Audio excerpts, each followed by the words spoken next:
Eccolo qua, allora allarghiamo lo studio per dare il benvenuto ai nostri ospiti che oggi sono il sociologo e presidente di Le Stelle in Tasca, il professor Orazio Maria Balastro. Buongiorno e benvenuto, buongiorno, grazie per aver accettato il nostro invito. Insieme al professor Balastro Anna Maria Agosta, giornalista, presidente del Circolo dell'Informazione Catania. Buongiorno Anna Maria. Buongiorno Salvo, è sempre un piacere incontrarsi.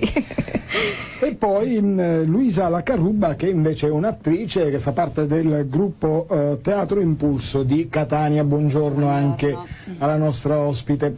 Allora, l'argomento di questo nostro open space, in effetti sono tanti gli argomenti, ce ne sono un paio, ma parliamo subito di questo, come dire, aspetto molto particolare che riguarda la cultura, che riguarda la scrittura, che riguarda anche la conoscenza e un lavoro di introspezione certo, volendo, perché parliamo di quella scrittura biografica, autobiografica, come possiamo definirla, professore? Autobiografica. Della scrittura autobiografica che ha un vero e proprio laboratorio, no? Fisico, cioè si può andare a fare parte di questa organizzazione di volontariato che è appunto Le Stelle in Tasca. Parliamo di questo, volevo spiegare ai nostri telespettatori cosa fate.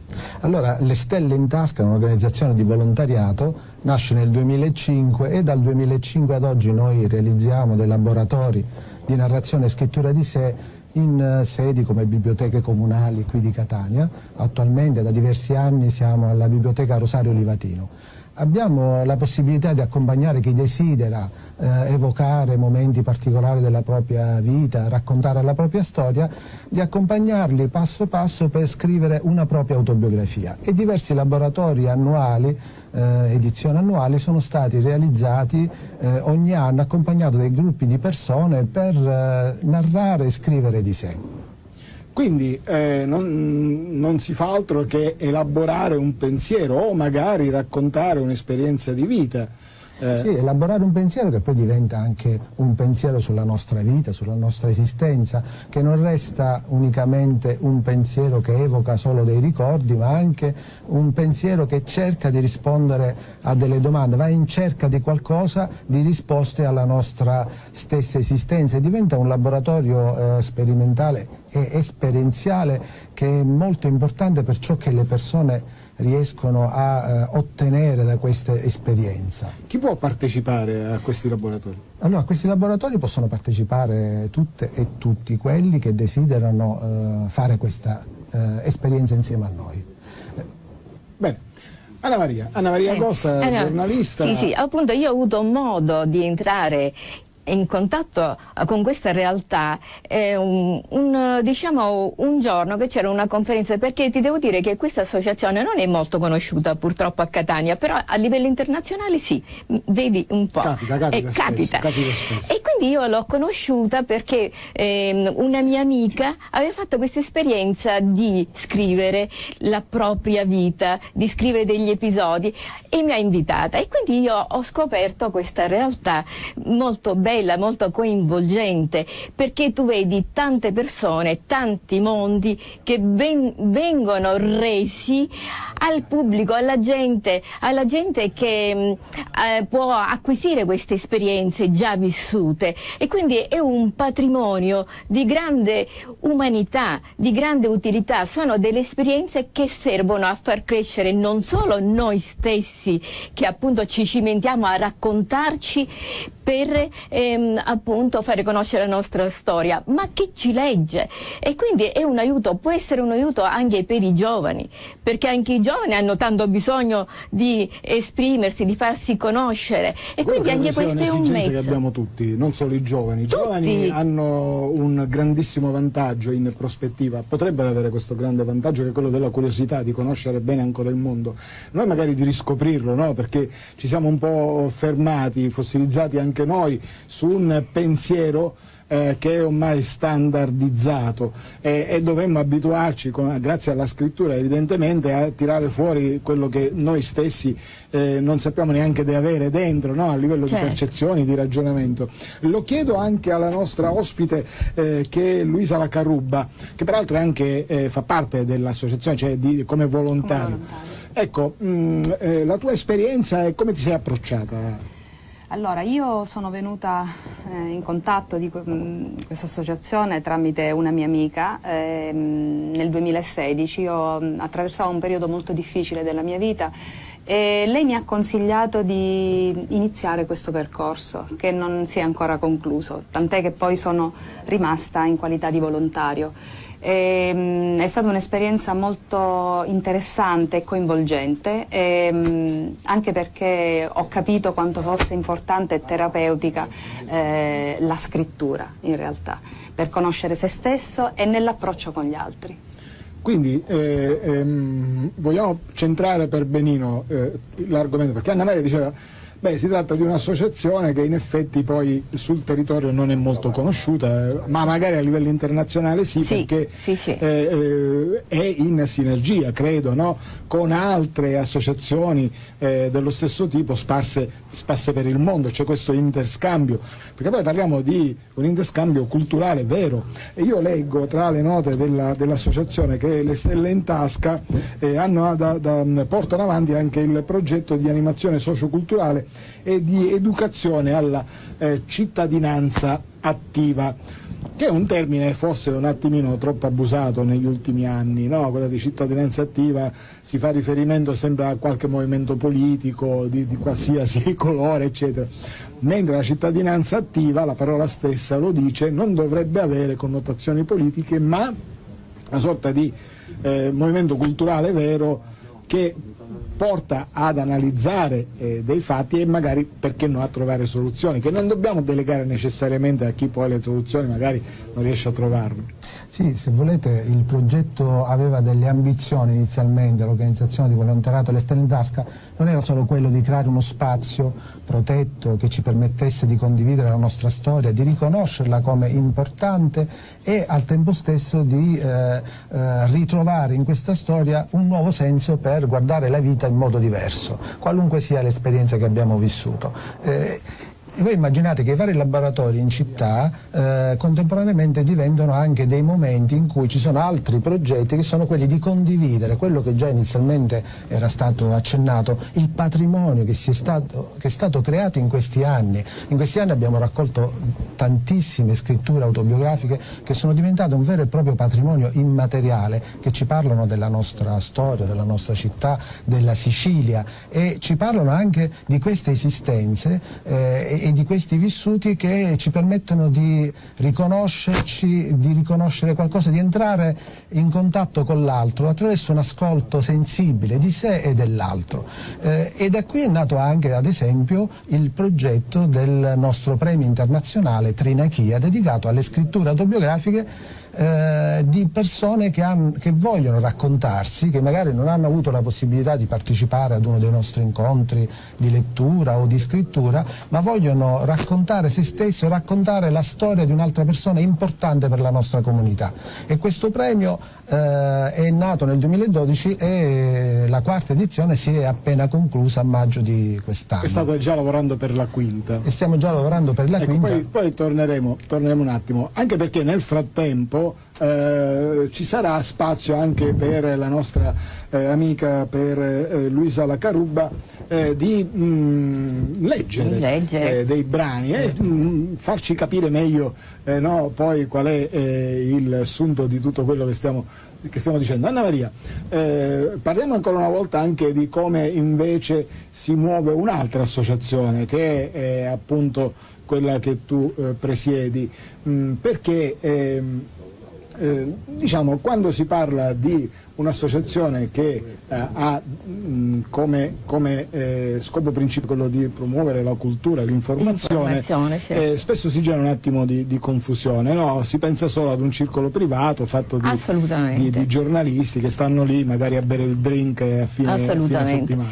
La nostra associazione, che appunto è l'associazione dell'informare, il circolo dell'informazione, vuole rendere un servizio ai cittadini, perché vuole portare tutte quelle realtà che fanno crescere la nostra Catania e anche la nostra Sicilia, perché noi siamo aperti a tutti, e quindi fare conoscere le situazioni, i problemi e anche le soluzioni, volendo, che noi possiamo ottenere anche coinvolgendo diciamo le istituzioni, e quella è la cosa più importante. Comunque noi cerchiamo di far crescere una cultura proprio nostra cittadina, e anche, diciamo, rivolgendoci al passato, alla memoria, perché dalla memoria si trae anche il futuro, perché le nostre radici, non dobbiamo dimenticare che le nostre radici sono molto importanti per la nostra crescita, per la crescita e per il futuro dei giovani, di quelli che vengono dopo di noi,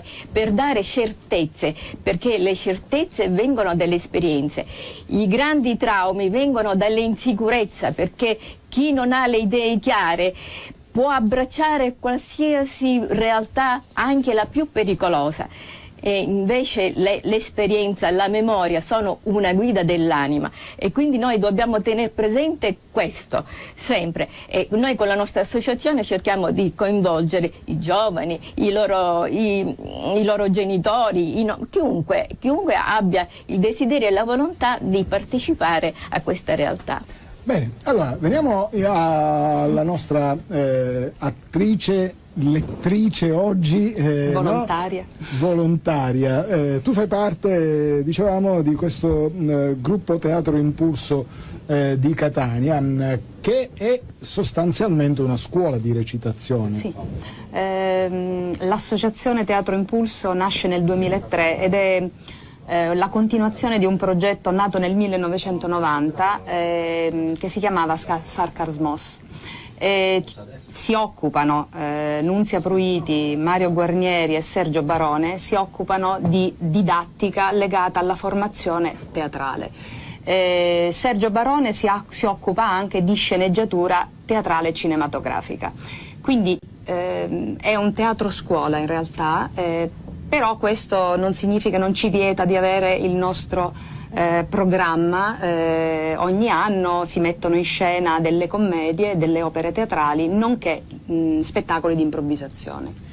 Bene, allora, noi non abbiamo improvvisato niente, nel senso che invece questa volta abbiamo preparato tutto, ci sono un paio di brani, vediamo un po' anche di entrare nel vivo di quello che è appunto l'argomento del nostro incontro di questa mattina, quindi camera e voce naturalmente a Luisa La Carubba, che ci leggi inizialmente cosa? Abbiamo scelto appunto dei brani. Allora, abbiamo scelto dei brani che hanno partecipato a Trinachia, sì, e si sono piazzati nella sezione dei racconti autobiografici.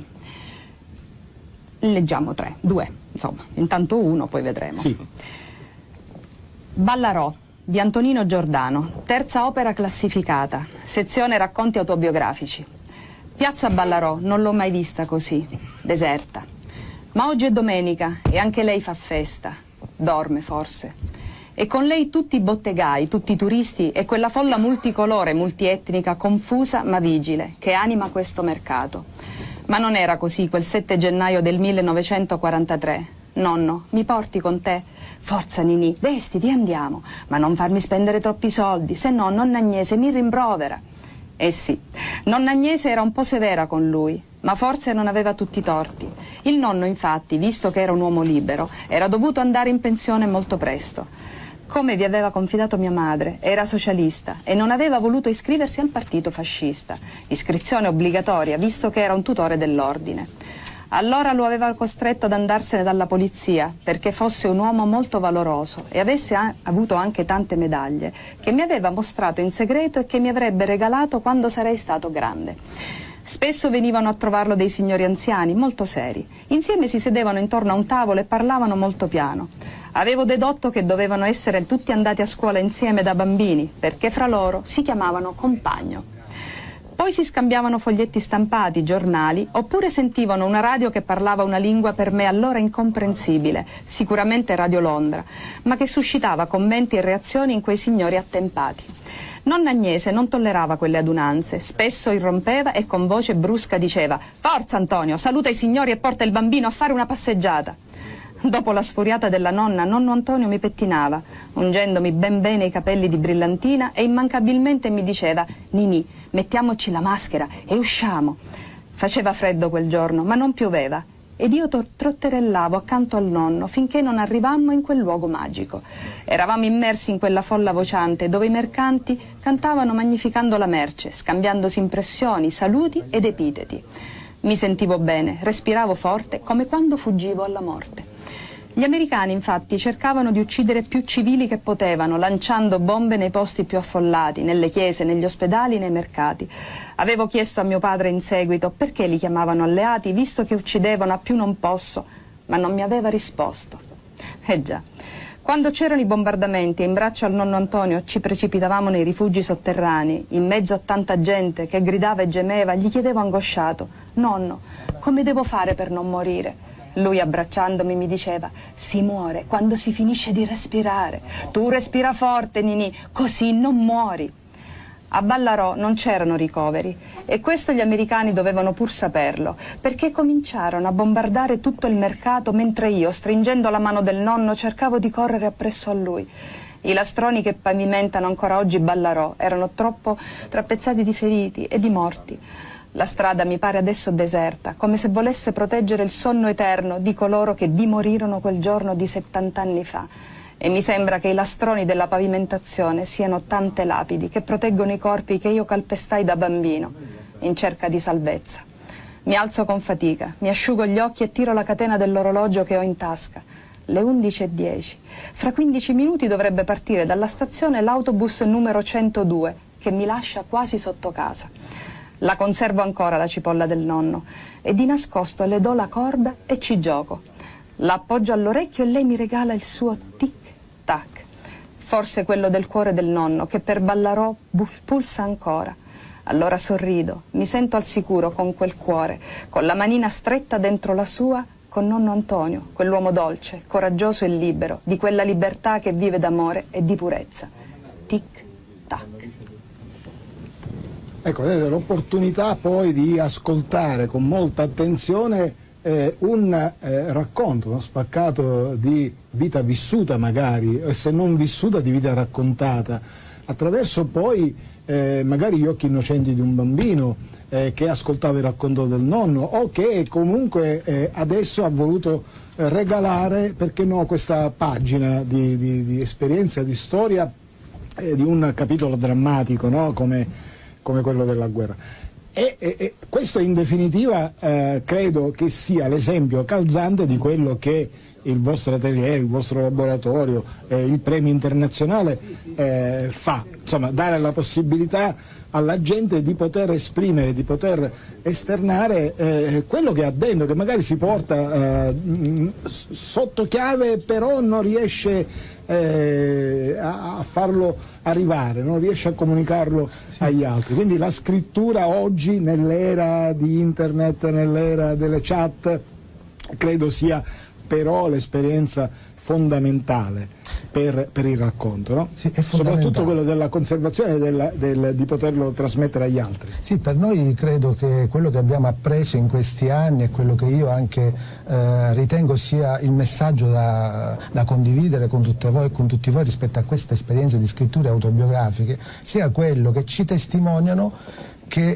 se c'è un approccio anche attraverso la scrittura che è anche pedagogico, questo viene rivelato dalla possibilità che le persone hanno non di mettersi soltanto in mostra, no? Ma in questo contesto in cui c'è quasi un appiattimento delle coscienze, invece queste scritture una sorta di dissenso poetico, perché sono tutte guidate da valori e da scelte etiche che si fanno scrivendo, che sono, se ne volete una fondamentale, che è proprio quella dell'amore, quindi quello del riconoscere l'altro, cercare di comprendere l'altro. E quando queste scritture ci parlano di questo e ci dicono anche al tempo stesso che le persone fanno un grande sforzo, cercano di ripercorrere la propria storia, la propria esistenza per in fondo cosa? Per riabbracciare nuovamente la vita con amore. Ecco quello che cercano di fare attraverso queste espressioni e quello che ci comunicano. Quindi memoria per confrontarci col tempo che passa, ma al tempo stesso anche non essere strettamente fedeli a ciò che abbiamo vissuto, anzi essere infedeli rispetto a quello che oggettivamente pensiamo abbiamo vissuto, per poter riprendere in mano la storia, la nostra storia, valorizzarla e attraverso questa creazione estetica che è la scrittura, creare questo corpo autobiografico che prende vita e comunica con se stesso e con il resto del mondo. Questa è la grande esperienza che noi stiamo condividendo in questi anni grazie a queste scritture. Anna Maria. Io stavo pensando questo, però ci vuole anche del coraggio per mettersi in gioco, perché ognuno dentro di noi abbiamo sempre delle remore, delle paure, non abbiamo il coraggio di raccontarci e non è facile raccontarsi, mettere giù tutto quello che si sente dentro, e c'è anche una grande timidezza in alcune persone ed è molto difficile iniziare a scrivere, ma voi penso che li aiutate facendo dei corsi, perché chi vuole raccontarsi deve avere anche la possibilità e il coraggio di esprimersi e di buttare giù e di guardarsi proprio nel testo da fare leggere agli altri e da condividere. Quindi ci sono anche dei corsi che voi avete promosso e che ogni anno li rinnovate. Ecco, quest'anno come si svolgerà, diciamo, per apprendere appunto come scrivere, come buttare giù, come aprirsi? Sì, allora come dicevo prima, ogni anno noi abbiamo diverse edizioni di laboratori di narrazione e scrittura di sé, laboratorio cittadino di scritture autobiografiche, cercatore di memorie e l'immaginario nella scrittura di sé. Sono diventati 3 momenti annuali a cui le persone partecipano, e sono 3 momenti che hanno ognuno un dispositivo pedagogico che riesce a accompagnare le persone innanzitutto a confrontarsi con il proprio vicino, con il gruppo in cui è inserito, quindi cercare di non vedere l'altro come una minaccia per se stesso o non essere intimoriti dal condividere la nostra esperienza, ma anzi cercare di condividere, di donare agli altri la propria storia, e altrettanto fanno gli altri, quindi di lasciarci guidare da questa libertà che abbiamo di condividere o meno la nostra storia e di cercare di comprendere come ogni storia ha la sua importanza e genera anche in tutti noi un nuovo senso rispetto al nostro vivere insieme qui tutti oggi in questa comunità. Ecco, la scrittura di sé, lo chiedo di nuovo a Luisa Lacarrubba, che ha fatto questa esperienza, la sta facendo, la sta maturando, ma quali sono stati, se ci sono stati, i limiti, le barriere da superare? Ti sei trovata davanti a quale oggettiva difficoltà quando hai detto, ti sembrava più semplice, no? Scrivere di te, scrivere di sé, scrivere qualcosa? O ti è venuto più semplice una volta che sei riuscita a trovare la chiave giusta per aprire questa porta? No, in realtà io non ho trovato grandi difficoltà. Mi sono accorta che per me è stato assolutamente liberatorio parlare di me. Nei miei racconti, in quello che io racconto della mia vita, io mi immergo in me stessa e non ho difficoltà a narrare me stessa in prima persona, cosa che non ho visto in tanti altri che magari utilizzano la terza persona. Per me è stato invece assolutamente liberatorio farlo, nessuna barriera. Nessuna barriera. È chiaro che no, dalla vostra esperienza la consigliereste indubbiamente, ma a chi? Più ai giovani, agli anziani, a chi è introverso, a chi è estroverso, come carattere, dal punto di vista caratteriale? Io credo assolutamente a chiunque, perché ha una sua valenza, secondo me, per tutti i tipi umani. Assolutamente. I ragazzi ne usufruiscono per crescere, per migliorare, per conoscersi e per maturare. Gli adulti per consolidare il proprio percorso, il proprio modo di essere, conoscere magari quella parte che non hanno mai conosciuto di se stessi, o per paura o perché non gliene è stata data la possibilità.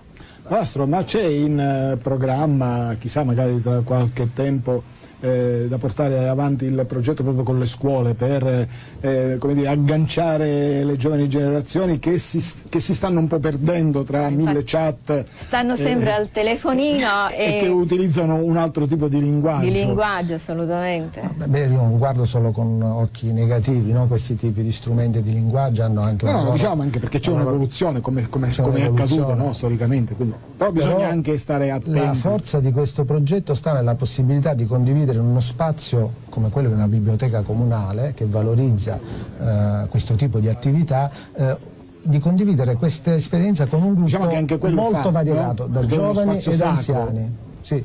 Con una dimensione precisa, quindi ti concentri su quello che stai facendo, su quello che vuoi fare, piuttosto che magari stare a casa e avere mille distrazioni. Sì, è uno spazio poi che ognuno sa che può dedicare a se stesso, condividendolo con gli altri, e diventa un appuntamento annuale, perché il laboratorio ha una sua annualità, dura nel tempo un anno, è un po' quello che è necessario per poter riflettere insieme, condividere insieme le proprie scritture e poi arrivare a definire un proprio progetto di scrittura autobiografica. Ecco perché la cosa importante, no?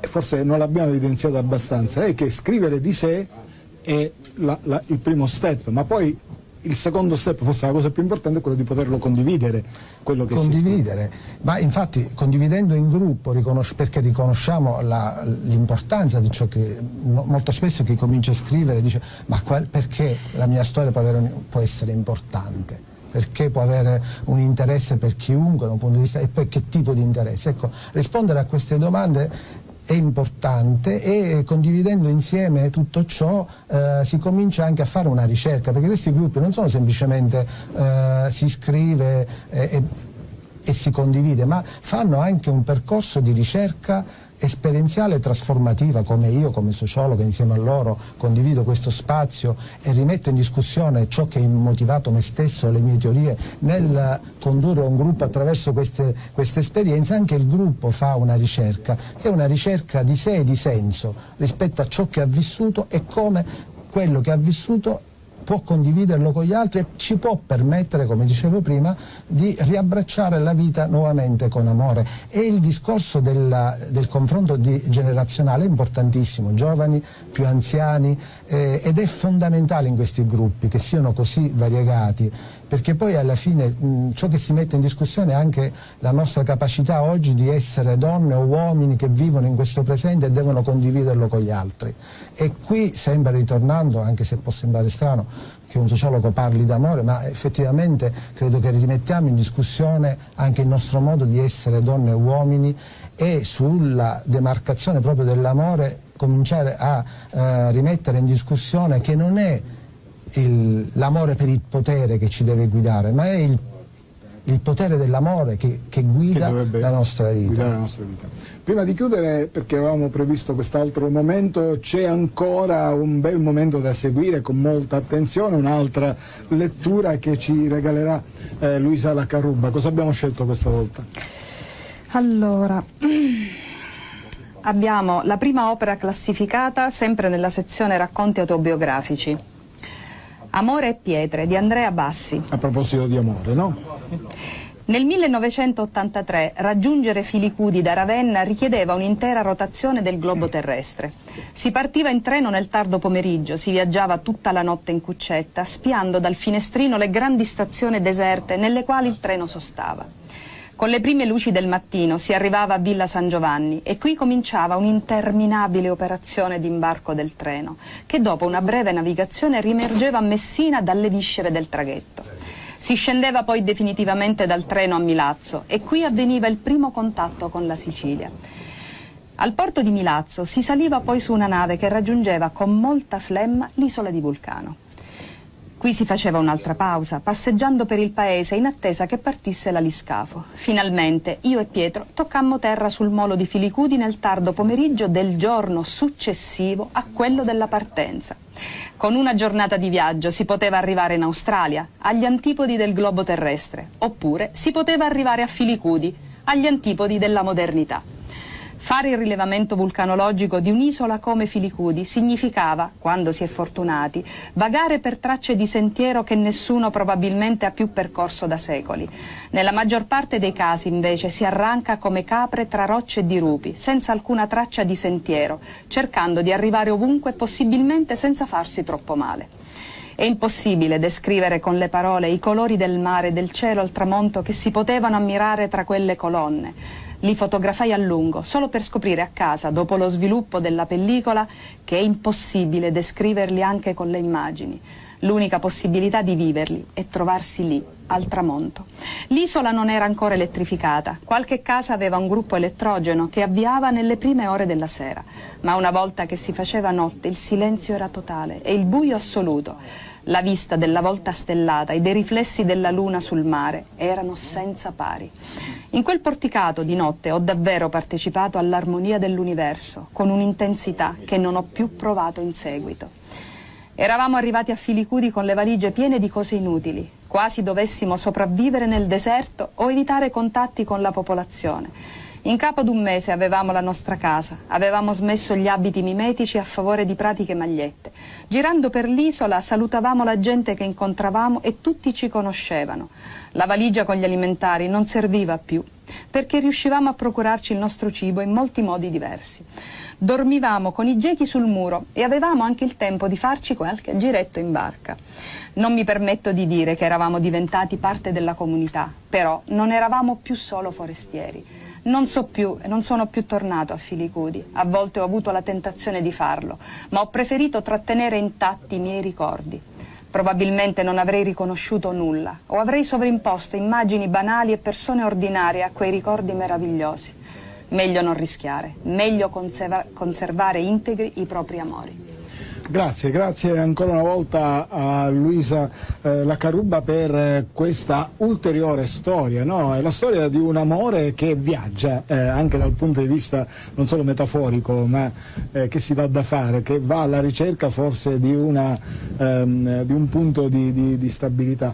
Sono tanti poi come dire, gli spunti, si parla di esperienze personali, ma magari si racconta di sogni, si racconta di speranza e peraltro mi sono sempre incuriosito sul nome di questa organizzazione di volontariato, cioè perché Le Stelle in Tasca, Valastro? Le Stelle in Tasca fu il primo racconto che mio fratello Antonino scrisse e che mi regalò della sua storia, e da lì è nato poi all'interno della famiglia l'idea di accompagnare lui per scrivere la propria autobiografia e poi fare lo stesso con altre persone, e così nacque Le Stelle in Tasca nel 2005. Poi è arrivata ad avere diversi laboratori, come dicevo prima, il nostro premio internazionale, e questo premio e queste letture che condividiamo sono scritte anche da persone che non sono nate in Sicilia, ma che hanno viaggiato, hanno vissuto per un breve periodo della loro storia in Sicilia, e ci dicono anche qualcosa sulle rappresentazioni e l'immaginario che abbiamo, che hanno del nostro territorio, della vita che conduciamo in questa nostra amata Sicilia, e ci hanno spinto per esempio a maggio a fare anche un convegno internazionale dedicato al tema dell'insularità, perché queste scritture autobiografiche ci parlano proprio cosa significa essere oggi insulare, vivere in un'isola o viaggiare o avere un'esperienza in un'isola, e credo che le scritture autobiografiche ci hanno portato a riflettere che questo concetto di insularità non sia soltanto un chiudersi all'interno di frontiere, ma sia invece al contrario il desiderio di uscire fuori, di andare al fuori da queste frontiere, quindi non solo siamo andati noi fuori dalle frontiere, ma abbiamo anche accolto chi arriva. Quindi chi scrive non si chiude in se stesso e quindi pone dei limiti, delle frontiere rispetto a ciò che non comprende, all'altro, a realtà diverse, ma anzi cerca di oltrepassare e di entrare in contatto, di comunicare. La letteratura ci racconta spesso che le pagine più belle sulla Sicilia sono state scritte dai visitatori, grandi poeti, grandi scrittori che sono arrivati qui e sono rimasti folgorati dalla bellezza e hanno avuto l'esigenza di scriverlo e di raccontarlo. Allora io chiuderei, anche perché il tempo a nostra disposizione è praticamente finito, con Anna Maria Agosta. Hai tu lo spazio necessario da collega per fare le ultime domande ai nostri ospiti? Ecco, io appunto volevo chiederle che nel corso di queste esperienze in ognuno di noi emerge una realtà diversa, cioè come se noi avessimo vissuto tante vite, perché la nostra vita è sempre a periodi, a esperienze, e diciamo che ognuno di noi affronta un determinato periodo della propria vita in una maniera, mentre dopo, passata questa esperienza, si presenta un altro modo di vivere la vita, e quindi siamo tanti personaggi che viviamo sempre nel ciclo delle nostre vite diverse. Sì, quindi... nelle testimonianze ad esempio la capacità di scrivere diverse autobiografie, persone che hanno partecipato a più momenti di laboratori che parlando della propria storia ne parlano e ne scrivono in modo diverso rispetto a periodi diversi, a momenti diversi della nostra storia. Quindi ognuno di noi si racchiudono tanti personaggi, tante persone. Si racchiudono tanti vissuti e tante capacità oggi di rivederli, riscriverli nuovamente, sempre nel desiderio profondo di poter ritornare, come dicevo prima, ad abbracciare la vita con amore, perché questa storia non ci può lasciare nella fissità del passato, benevolo o malevolo che sia stato, ma noi abbiamo il desiderio di aderire alla vita e di continuare a viverla pienamente. Bene. È un bel messaggio quello di chiusura con i nostri ospiti. Oggi abbiamo parlato davvero di cultura, di quella cultura importante, no? Generalmente si dice una cosa così banale, cioè la cultura con la C maiuscola, qualcuno direbbe con la Q maiuscola, ma non cadiamo in questo tranello. E allora, grazie davvero, credo che il messaggio che era la comunicazione diretta al nostro pubblico sia arrivata, grazie anche all'efficacia del racconto, delle parole e del modo di interpretare il pensiero e del cuore che ci ha messo e l'anima che ci ha messo Luisa La Carrubba, che è un'attrice, lettrice, che fa parte del gruppo Teatro Impulso di Catania e che è volontaria o volontario? Volontaria. Volontario? La volontaria. Volontaria, è giusto. Sì. No, perché ci siamo persi, Valastro, tra ministre, sindache, sindachesse, non si capisce. Ricordiamoci che anche le scrittrici, gli scrittori autobiografi sono delle persone comuni, non sono dei grandi letterati. In questo senso abbiamo dato valore, è giusto riaffermare, appunto perché possono partecipare tutti ai vostri atelier. Poi perché atelier e non laboratorio semplicemente? Perché l'atelier rimanda più alla mia cultura francese, diciamo, ma anche al senso della creazione, dell'estetica, della creazione, del lavoro, dell'artigiano. Allora, grazie al professor Orazio Maria Valastro, sociologo e presidente di questa bella associazione che è appunto l'organizzazione di volontariato Le Stelle in Tasca e che è anche ideatore di questo premio internazionale che è il premio Trinachia. E poi grazie naturalmente alla nostra ospite, amica di sempre, Anna Maria Agosta, presidente del Circolo dell'Informazione Catania. Spero di ritrovarci presto. Certo, ci ritroveremo presto, per me è sempre un piacere lavorare con te, è sempre una cosa simpatica e noi ci vogliamo bene perché siamo sempre... Ma non lo diciamo pubblicamente. Siamo sempre vicini con la nostra amicizia, con la nostra voglia di dare, di scoprire cose nuove e darle al pubblico. Grazie quindi ai nostri ospiti. Chiudiamo qui il nostro salottino.